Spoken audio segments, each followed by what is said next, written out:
All right, so let's revisit that Star Wars or the Lego set data because we've actually removed Star Wars from this. But we're looking at three different themes for our Legos data in terms of their pieces and the price.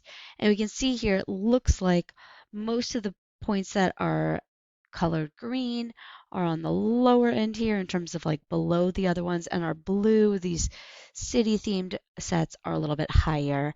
And we got Friends sort of in the middle. So if I wanted to, let me just come back and edit this again. I could ask to overlay the best fit line. Okay, so I'm going to go ahead and do that.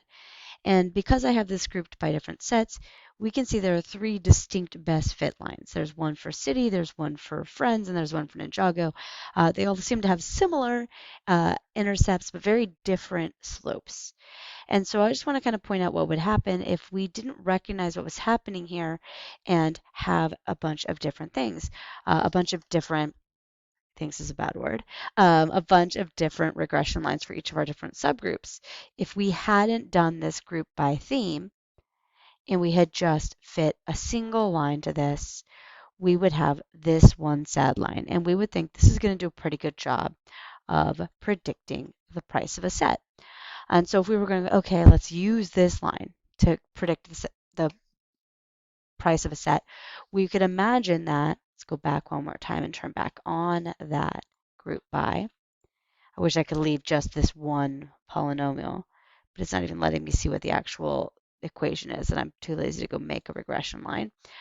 Um, that if we use that line that we just saw, it's probably a little bit higher than the Friends one, but somewhere in that ballpark, right?